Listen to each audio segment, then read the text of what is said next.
Remember, ahead of Delhi elections, a lot is being said and announced, and even now, with the model code of conduct that has been put in place, there's a very specific court observation that is coming. The top court has made this observation with regard to the announcements that come in ahead of election season. This is very important. Listen carefully.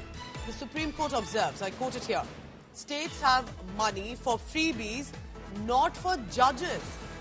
Supreme Court has mentioned the Maharashtra and Delhi soaps that are announced for women.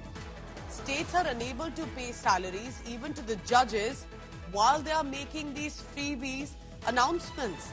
Supreme Court is hearing a plea basically on the retirement benefit of the judges, and the Supreme Court says, and mentioning here Maharashtra's Ladli Behna scheme and promises made by parties ahead of elections, saying can't pay salaries and pensions to even judges, and are making announcement of the set amount of financial assistance to women, senior citizens or different groups as well. India Today's legal editor Nalini Sharma joins me on the phone line this morning. Nalini, good morning. That's quite an unexpected observation, I would say. What is the reasoning behind it? What has led the court to say? What is with all these political announcements of financial compensation? Well, Pooja, the Supreme Court has earlier mentioned the Ladli Behna scheme during another hearing, but this time they've also brought up the promises that were made ahead of the Delhi elections.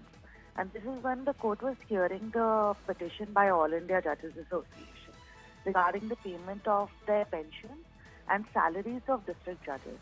And in that regard, the Supreme Court has said that while state governments on one side claim that there are financial constraints, because of which they are not able to pay the pensions and salaries of judges, on the other hand, all these political parties are continuously offering schemes as soon as the election season comes.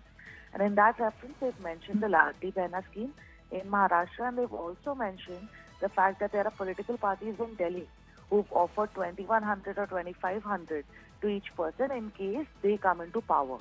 So the Supreme Court essentially criticized this, saying that this is the wrong use of money and that judges need to be paid their salaries.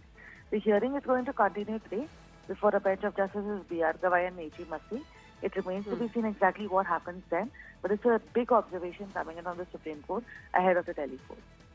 Very interesting. And is this something, remember, it's not just about the judges, but is there a certain cash crunch that any of these states are facing already in their budget, in their allocations, and then they go ahead and announce these welfare schemes for women, senior citizens, other groups, because it's clearly a possible strong bank?